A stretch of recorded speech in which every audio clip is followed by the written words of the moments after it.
Bonjour à toutes et bonjour à tous, c'est Lisa de Influence Event. Je suis hyper contente de vous retrouver pour cette vidéo inspirante du samedi dans laquelle nous allons partager un thème pas si commun que ça en développement personnel, c'est le thème de l'apparence. Vous êtes-vous déjà demandé si votre apparence était un frein dans votre vie? Donc dans cette capsule, je vais vous donner quelques pistes pour vous aider à y voir plus clair. Donc, selon le principe de la loi de l'attraction, vous connaissez sans doute, c'est-à-dire que notre esprit est un aimant et en fonction des pensées qui circulent justement dans votre esprit, à force de les répéter, de les ressasser encore et encore, forcément à un moment donné, il en adviendra quelque chose dans votre vie. C'est-à-dire que vous allez attirer l'objet de vos pensées les plus répétées dans votre vie. Dans la Bible, on en parlait déjà. Alors les Saintes Écritures enseignent que tel est un homme en son cœur et tel il devient. Ça veut dire que le livre Le Secret et le film qui sont sortis en 2006, je crois, n'ont rien révolutionné, n'ont rien inventé. Ça, c'est un principe ancestral. La loi de l'attraction a toujours existé depuis que le monde est monde, depuis que l'homme est homme. Cette loi de l'attraction a toujours été là. Elle était là bien avant d'ailleurs. Vous me direz, bon, Lucilla, tout ça c'est bien beau, mais quel rapport avec l'apparence? Alors j'y viens.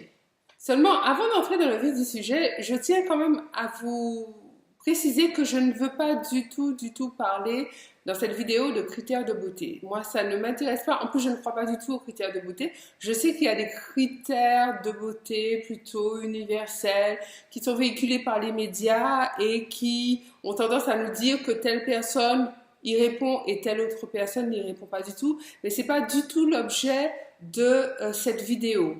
Je ne veux pas non plus vous dire qu'il faut porter tel vêtement de marque plutôt que tel autre vêtement de marque. Pas du tout. Je ne veux pas non plus vous dire qu'il faut passer du temps chez la coiffeuse, qu'il faut y aller 2 fois par semaine, qu'il faut vous maquiller, qu'il faut vous mettre du vernis. Ce n'est vraiment pas l'objet de cette vidéo. Je veux aborder avec vous le thème de l'apparence, mais d'un point de vue plus analytique, si vous voulez. En fait, pour résumer, je veux vous montrer dans cette vidéo qu'il y a certaines choses que nous pouvons tous faire qui sont des aides du point de vue de l'apparence pour nous aider à aller de l'avant, pour nous aider à réussir et pour nous aider à atteindre nos objectifs, tout simplement. Vous connaissez l'expression qui dit qu'on a rarement l'occasion de faire 2 fois une première bonne impression? Ça vous dit quelque chose cet adage? Eh bien, c'est vrai. Des études ont montré que lorsque nous voyons une personne pour la première fois, nous avons une impression sur elle, nous avons une opinion et nous nous forgeons une idée, mais qui est de l'ordre du jugement. Ok, c'est raide, mais c'est comme ça. Et cette opinion que nous nous faisons de la personne que nous voyons pour la première fois, elle est hyper rapide. Ça se passe en 4 secondes. C'est valable pour tout le monde. C'est valable pour vous, c'est valable pour moi, c'est valable pour tout le monde. Ça veut dire que lorsqu'une personne vous voit pour la première fois, au bout de 4 secondes, elle va dire, elle aura une idée de vous, elle va se faire une idée de vous, elle aura une opinion vous concernant. Cette opinion, évidemment, n'aura rien à voir avec qui vous êtes, forcément. Mais cette opinion sera basée sur votre apparence. Il y a une étude qui a été menée auprès de plusieurs chefs d'entreprise pour déterminer un petit peu la manière dont ils s'y prenaient pour jauger l'apparence de quelqu'un lorsqu'ils étaient en processus d'embauche.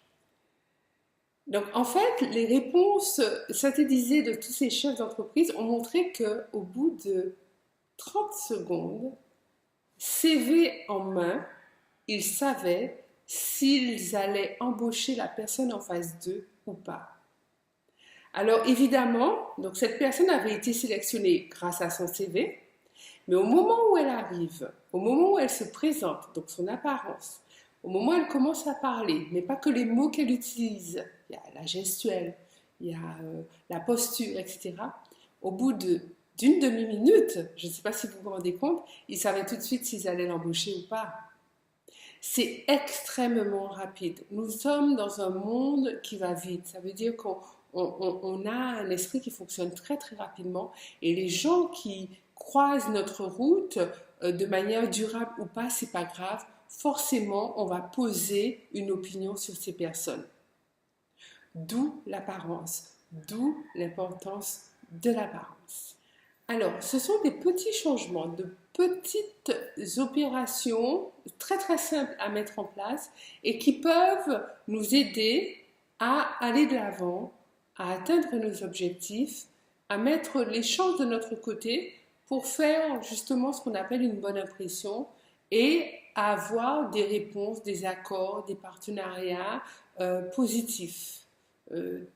Quel que soit le domaine qu'on veut atteindre. Ça peut être professionnel, mais ça peut être aussi personnel. Alors, en psychologie, ils ont défini qu'il y avait plusieurs façons de s'habiller. Je vais vous en citer 3, ça vous donnera un aperçu que même au niveau de l'apparence, la psychologie peut intervenir. Donc, il y a les gens qui s'habillent à la hâte, à la va-vite. Ils voient un truc dans leur armoire, ils vont le prendre, que ce soit repassé par repassé, ils s'en fichent, que ça soit peut-être un petit peu biscornu, ils s'en fichent, trop long, trop court, c'est pas leur problème, même s'il y a un petit trou, c'est pas grave, ça passera. En fait, il y a des gens pour lesquels l'apparence vestimentaire n'a vraiment, vraiment aucune importance. Mais en fait, en psychologie, ce que ça dénote, c'est que ces personnes n'ont aucun intérêt pour leur avenir, n'ont aucun intérêt pour leur travail, n'ont aucun intérêt pour leur personne. Il y a des personnes qui s'habillent systématiquement avec des vêtements aguichants, des vêtements moulants, très très près du corps, très cintrés, des grands décolletés, enfin des jupes très très courtes, enfin bref, des tenues qu'on qualifie d'aguichantes, mais tout le temps, que ce soit pour aller chercher leurs enfants à l'école ou aller à la boulangerie acheter du pain, c'est systématique. Donc, les études menées par les psychologues ont révélé que ces personnes-là voulaient capter l'attention sur elles et maintenir l'attention sur elles, pas pour ce qu'elles étaient, mais pour leur tenue vestimentaire. Donc, ils ont défini que ça révèle un mal-être, un malaise profond qui dit, regardez mon corps, parce que en gros, je n'ai que ça à offrir. Alors c'est un peu raide, hein, mais voilà. Il y a ceux qui ont tendance à s'habiller de manière très classique.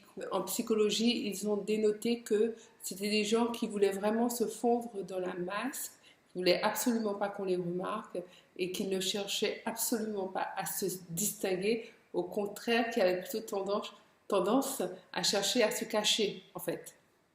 Alors, vous l'avez bien compris, je ne suis pas du tout en train de vous dire qu'il faut s'habiller plutôt comme ci ou plutôt comme ça, faut pas mettre ceci, faut pas mettre cela, c'est pas du tout ça mon propos. Je veux juste vous montrer qu'à travers des éléments peut-être qu'on peut considérer comme anodins, mais en fait, ça a un réel impact sur l'image qu'on donne de soi.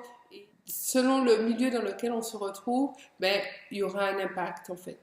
Alors, pour récapituler le message que j'essaie de vous faire passer, qu'en fait, vous savez, votre tenue vestimentaire ne va pas du tout, n'arrivera jamais à définir la personne que vous êtes. Même une personne qui est vêtue de manière provocante ou aguichante, enfin, qu'on peut qualifier d'un peu osée, ça ne veut pas dire que c'est une mauvaise personne. Jamais, jamais de la vie. On ne peut pas juger comme ça quelqu'un sur son apparence. Par contre, ce que l'apparence fait, c'est que ça renvoie une image de ce que vous pensez être. Ça reflète comment vous vous voyez, comment vous percevez. Et c'est là où c'est important et c'est là où les gens ne font pas attention. Donc par exemple, si on prend le même cas de la fille qui est habillée de manière un peu provocante, mais ça renvoie à l'image, comme je vous le disais tout à l'heure par rapport à l'étude qui a été faite en psychologie, que oui, moi, j'ai pas grand-chose à offrir, donc je préfère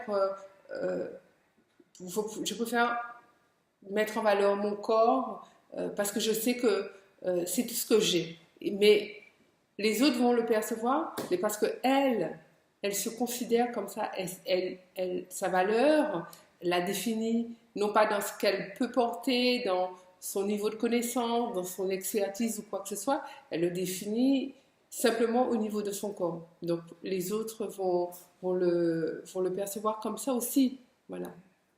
Je voulais vous relater l'expérience d'un Américain qui s'appelle John T. Malloy, qui a écrit un livre sur s'habiller pour le succès. Il a fait une expérience à Grand Central, c'est une station de métro, la plus grande station de métro de New York. Donc l'expérience qu'il a faite se passait en 2 heures.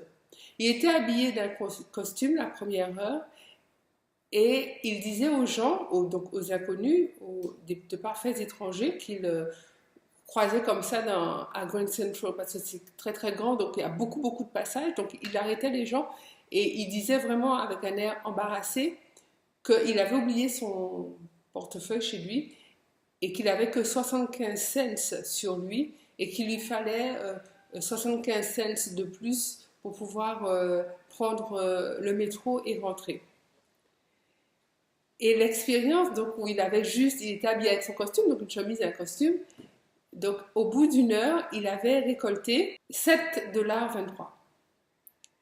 Donc la deuxième heure, il a juste rajouté une cravate. Donc il avait le même costume, la même chemise, et il a juste mis une cravate en plus. Et il racontait la même histoire, disant qu'il a oublié son portefeuille, qu'il a 75 cents et qu'il a besoin de 75 cents de plus pour pouvoir prendre le métro et rentrer chez lui.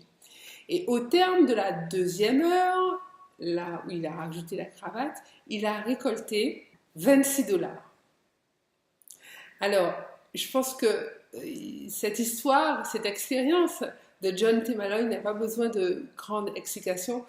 Et vous voyez tout de suite que dans l'inconscient collectif, un homme avec un costume et une cravate, c'est une tenue qui véhicule plus une image de succès, de leader, de réussite qu'un costume sans cravate. Alors imaginez si on transposait cette expérience à quelqu'un qui est en haillons ou en t-shirt, vous pouvez imaginer toutes sortes de choses pour aller plus loin dans l'expérience de l'auteur. Alors pour conclure cette vidéo, si vous n'aviez à retenir qu'une seule information que je vous ai partagée, c'est habillez-vous pour vous. Choisissez vos vêtements en fonction de vous et non pas par rapport au regard des autres, non pas par rapport au qu'en dira-t-on, ou non pas par rapport à ce que les autres pourraient penser. Habillez-vous de manière à vous sentir bien, vous déjà. Et forcément, les autres le ressentiront. Ils sentiront que vous êtes une personne équilibrée, que vous êtes bien dans votre peau, que vous avez tout pour réussir. Et eux, en retour ou en réponse, vous transmettront également quelque chose de positif, quel que soit le contexte et quel que soit l'événement. Alors, de toute manière, nous serons sûrement unanimes pour dire que être bien habillé fait se sentir bien, n'est-ce pas? Alors, dites-moi juste sous la vidéo, dans vos commentaires, si vous êtes d'accord avec ça, que être bien habillé fait se sentir bien. Peut-être que vous êtes d'accord avec, peut-être pas. Dites-moi pourquoi et je me ferai un plaisir non seulement de vous lire, mais de vous répondre.